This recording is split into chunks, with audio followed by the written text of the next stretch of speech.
안녕하세요. 대한여한의사회 한의사 정겨훈입니다. 오늘은 임신 준비에 대한 이야기를 나눠보겠습니다. 결혼한 부부들이 함께 꿈꾸는 소중한 생명을 맞이하는 과정이 임신 준비인데요. 딱히 계획하지 않고 자연스럽게 자녀가 얻어지는 경우도 있지만 거창한 계획과 준비가 아니라도 결혼한 부부라면 언제 생길지 모르는 아이를 위해서 기본적인 산전 준비가 되어 있는 것이 중요합니다. 임신을 준비하고 있다면 어떤 점들을 짚어봐야 할까요? 좋은 열매가 맺히려면 비옥한 토양과 건강한 나무, 알맞은 기후 조건이 필요합니다. 임신을 위해서도 우리 몸을 정돈할 필요가 있습니다. 좋은 열매가 건강한 아이라면 비옥한 토양은 정자와 난자의 건강 상태를 뜻하고요. 건강한 나무는 부모의 건강 상태, 그리고 알맞은 기후 조건은 적절한 생활 환경과 습관이 되겠습니다. 먼저 비옥한 토양을 위한 준비를 알아보겠습니다. 난자와 정자를 건강하게 준비하기 위해서 도움이 되는 한방치료로는 침뜸치료, 약침치료, 한약치료가 대표적입니다.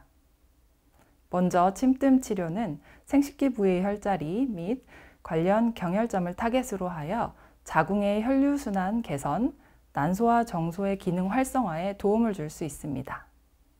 또한 자악어 약침은 인태반 가수분해 추출물로 보기, 보혈, 보정의 효능이 있어서 면역을 증강시키고 원기 회복을 하는 데 도움이 됩니다. 또한 다양한 한약 처방이 있는데요. 대표적으로 여성의 경우 육린주와 조경종옥당이 있습니다. 육린주는 토양에 주는 거름과 같이 자궁 보약으로 쓰이고요. 조경종옥당은 어혈을 풀어주는 효능이 있습니다. 어혈이 있으면 자궁 수축에 문제가 생기고 영양 공급이 불리해지는데요. 즉 이러한 처방들은 밭에 있는 잡초와 돌뿌리들을 제거하고 비옥한 거름을 주는 역할을 한다고 볼 수 있습니다. 그 다음 두 번째, 나무를 건강하게 유지하기 위해서 규칙적인 생활과 적절한 운동, 영양 관리가 필요합니다. 몸무게가 너무 많이 나가거나 혹은 지나치게 적게 나가게 되면 난임을 유발할 수도 있습니다. 과체중의 경우에는 고지혈증, 고혈압, 당뇨, 심혈관계 질환 등의 성인병과 대사증후군과 연관이 되어 있는데요. 이런 대사저하로 인해서 임신 성공률을 현저하게 떨어뜨릴 수가 있습니다. 특히 여성의 과체중은 지방 축적으로 인해서 생리불순과 함께 PCOD, 즉 다낭성 난소 증후군과 같은 질환으로 인한 무월경을 야기할 수 있습니다.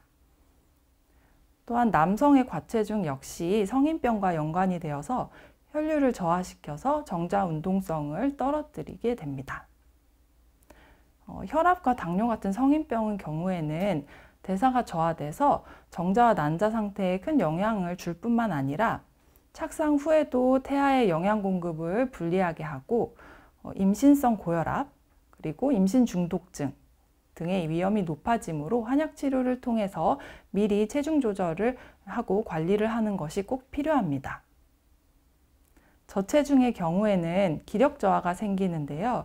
나무가 너무 마르면 잎이 떨어지고 열매가 맺기 힘들어지듯이 여성의 경우에도 일정 정도 이상의 체지방률을 유지하여야 자궁이 튼튼하고 생명을 맞이할 수 있게 됩니다.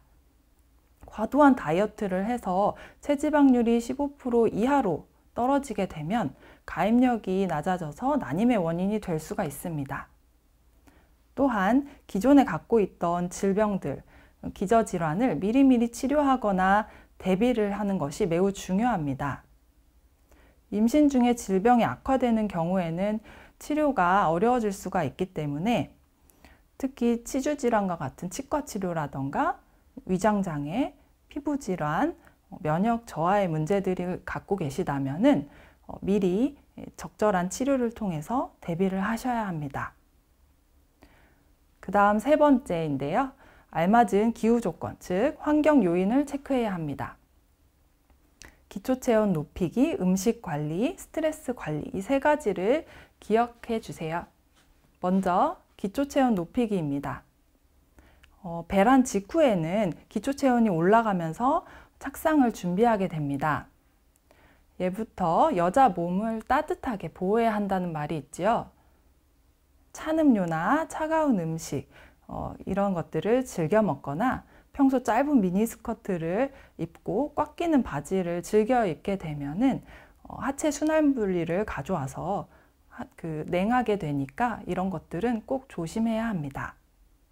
두 번째로는 균형 잡힌 식단, 규칙적인 영양 섭취인데요. 이런 것들은 기본적으로 반드시 지켜줘야 하고 거기에 더불어 임신 준비라면은 엽산 복용을 챙겨야 할 텐데요. 엽산이 부족하게 되면 신경관 결손증 등 신생아 기형의 원인이 될 수 있기 때문에 이것들은 꼭 챙겨 드시는 것이 좋습니다. 특히 아빠의 정자는 생성한 뒤 3달 뒤에 사정이 되기 때문에 임신 준비를 하고 계시다면 3달 전부터 잘 챙겨 드셔야 하겠지요. 세 번째는 스트레스 요인입니다. 난임 치료를 하면서 시험관 시술을 하고 여러 가지 민간요법을 하면서 스트레스를 받고 신경을 쓸 때는 임신이 잘 안 되다가 마음을 놓고 편하게 자연스러운 생활을 시작하면서 자연 임신이 되는 경우는 임상에서 심심치 않게 들려옵니다. 몸과 마음이 편안하고 주위 환경이 안정되었을 때 비로소 임신 준비가 완성됩니다. 그렇다면 이런 질문들을 많이 하겠죠. 임신 준비를 하려면 뭘 먹어야 할까요? 도움이 되는 한약이 있나요? 한약은 여성 호르몬 활성에 큰 역할을 한다는 연구 결과가 있어서 소개해 드리겠습니다. 이 논문과 같이 호르몬과 대사 활성에 한약 처방이 효과적으로 작용을 하고요. 임신을 준비하고 계시다면 한의원에서 진맥을 통해서 내 몸에 맞는 산전 준비를 하는 것이 필수가 되겠습니다. 여성보약으로는 대표적으로 육린주나 조경종옥탕, 청부도담탕, 청포축어탕, 용담사강탕 등이 대표적으로 쓰이는데요. 이 또한 진맥을 통해 내 몸에 뭐가 부족한지, 뭐가 과한지를 따져보고 진단을 받아보시는 것이 좋습니다. 남성의 경우엔 대표적으로 오자연종환이라는 처방이 있습니다. 오자는 5가지 씨앗 열매를 말하는데요. 구기자, 토사자, 복분자, 오미자, 차전자 이 5가지 씨앗 약재입니다. 신기, 즉 타고난 선천지기가 부족해서 눈이 침침하고 어두워지거나 다리의 힘이 약하고 시큰거리게 되는 현상, 그리고 유정과 같은 사정 분리의 현상이 있을 때 주로 쓰이는 처방입니다. 이것은 환으로 되어 있어서 복용도 간편하고요. 과로나 만성 피로로 인해서 기력이 떨어진 남성분들이 임신 준비를 할 때 복용을 하시면 도움이 될 수가 있습니다. 네, 오늘은 임신 준비에 관해서 이야기해 보았습니다. 여러분도 임신 준비하실 때 이 영상이 많이 도움이 되셨으면 하고요. 네, 건강한 하루 보내시기 바랍니다. 감사합니다.